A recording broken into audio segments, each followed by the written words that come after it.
Saudari-saudaraku terkasih dalam Tuhan Yesus Kristus, selamat pagi dan berkah dalam. Kita berjumpa kembali dalam renungan harian Kamis 24 Juli 2025. Seperti biasa kita mendasarkan permenungan kita pada bacaan Ekaristi hari ini. Dalam bacaan yang pertama digambarkan bagaimana Allah meminta Musa untuk mengumpulkan umat, dan Allah akan turun menjumpai mereka di kaki Gunung Sinai. Dan Tuhan akan memberikan sabda-sabdanya kepada umat Israel lewat Musa dalam rupa gemuruh dan guntur. Tuhan turun ke atas Gunung Sinai dan kemudian memanggil Musa untuk naik ke gunung itu. Di dalam perjumpaan itu, Musa menyampaikan pesan Yahweh agar umat tetap setia dan melaksanakan kehendaknya. Sedangkan pada bacaan Injil dari Injil Matius bab 13 ayat 10-17, setelah menyampaikan perumpamaan, murid-murid bertanya, "Mengapa engkau mengajarkan mereka dengan perumpamaan?" Yesus menjawab, "Kalian diberi karunia mengetahui rahasia kerajaan surga, tetapi orang-orang lain tidak. Karena barang siapa mempunyai akan diberi lagi, tetapi yang tidak mempunyai, apapun yang ada padanya akan diambil juga. Itulah sebabnya aku mengajar mereka dengan perumpamaan, karena biarpun melihat mereka tidak tahu, dan biarpun dengar mereka tidak menangkap dan tidak mengerti. Maka pada mereka genaplah nubuat Yesaya yang berbunyi, kalian akan mendengar dan mendengar lagi, namun tidak menangkap. Kamu akan melihat dan melihat, namun tidak menanggap. Sebab hati bangsa ini telah menebal dan matanya telah tertutup. Dan jangan sampai mereka melihat dengan matanya, atau mendengar dengan telinganya, atau mengerti dengan hatinya, dan berbalik sehingga kusembuhkan.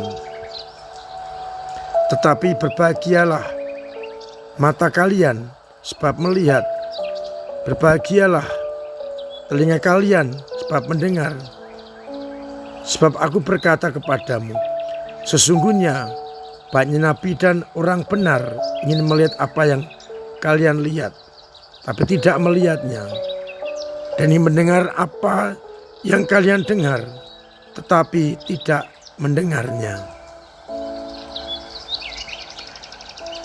Saudara-saudaraku terkasih, baik bangsa Israel maupun para murid adalah orang-orang pilihan yang senantiasa diberi kekhususan oleh Tuhan. Namun kita tahu bangsa terpilih seringkali mengingkari janjinya, tegar tengkuk, bersungut-sungut, dan tidak lagi percaya kepada Yahweh. Selalu naik turun. Para murid pun juga diberi kekhususan, dipilih secara khusus menjadi 12 rasul yang menyertai Yesus. Kepada mereka diberi hati, telinga, dan pikiran yang bisa mengerti maksud dan kehendak Allah. Sehingga mereka diberikan pengajaran secara khusus. Sedangkan kepada orang-orang lain disampaikan lewat perumpamaan.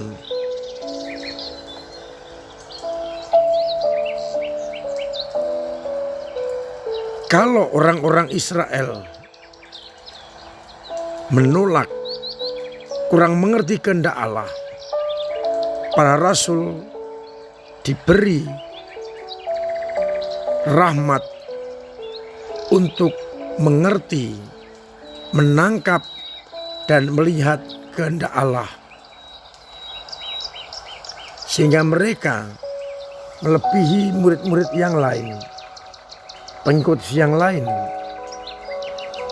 yang diberikan lewat tanda-tanda, lewat perumpamaan-perumpamaan. Maka sebagai murid-murid Kristus, kita pun juga diajak untuk mengerti apa yang disampaikan Yesus kepada kita lewat tanda-tanda yang kita jumpai, agar akhirnya kita benar-benar menanggapi tawaran Allah itu.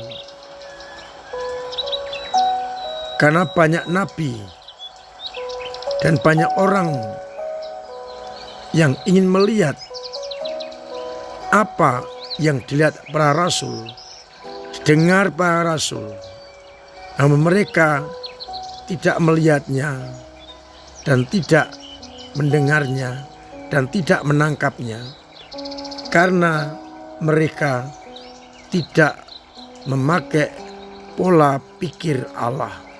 Mereka memakai pola pikirnya sendiri, sehingga sulit untuk bisa menangkap kehendak Allah itu. Oleh karena itu, sebagai anak-anak Allah, pengikut-pengikut Kristus, hendaknya kita semakin dimampukan untuk melihat, mendengar, menangkap kehendak Allah itu, dan kita wujud nyatakan di dalam kehidupan kita. Apapun yang kita dapatkan dari Allah, kita manfaatkan untuk mengerti kehendak Allah dan melaksanakannya.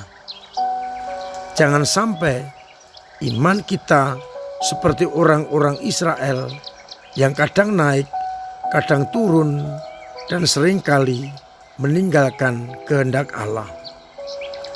Maka mudah-mudahan kita dimampukan untuk terus mengerti, melihat, mendengar kehendak Allah, dan melaksanakan, sehingga kita tetap mempunyai telinga untuk mendengar apa yang disampaikan Allah, mempunyai pikiran yang menangkap kehendak Allah, dan punya kehendak untuk melaksanakan kehendak Allah, hingga akhirnya kita benar-benar menjadi anak-anak Allah.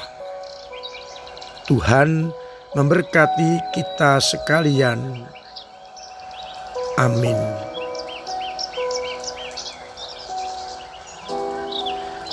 Marilah kita berdoa. Bapa yang penuh kasih, kami bersyukur atas sabda-Mu yang menyatakan kepada kami bahwa kepada kami telah Kau berikan yang terbaik untuk mengerti kehendak Yesus Putra-Mu. Kami resapkan, kami renungkan, dan kami laksanakan, agar akhirnya kami semakin pantas menjadi anak-anak-Mu. Kuatkan iman kami yang kadang lemah, yang kadang jatuh, kadang mandek. Semoga dengan belas kasih-Mu, Engkau terus mendorong iman kami tetap berkembang.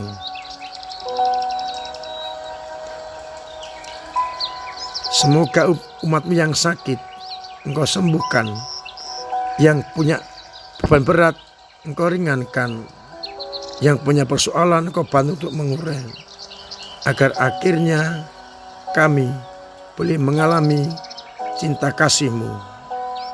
Untuk itu, sertai kami dengan berkat-Mu sendiri, Bapa, Putera, dan Roh Kudus. Amin.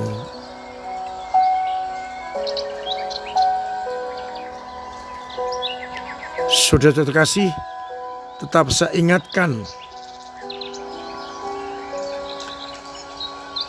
untuk memiliki pola hidup yang sehat, agar apabila kita sehat, semua orang juga sehat.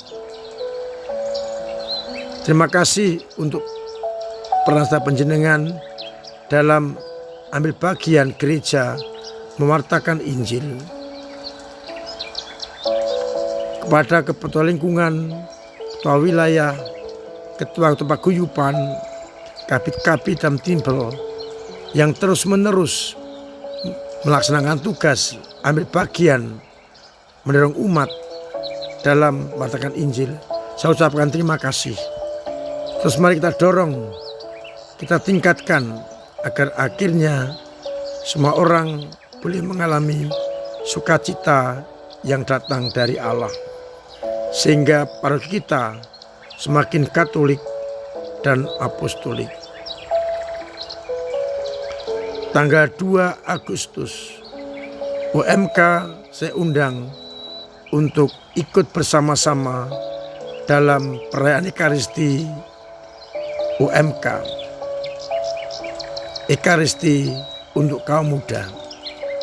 Mari kita berkreasi dan bersukacita setelah Ekaristi. Akhirnya saya mengucap selamat pagi, selamat merenungkan, salam sehat, Tuhan memberkati.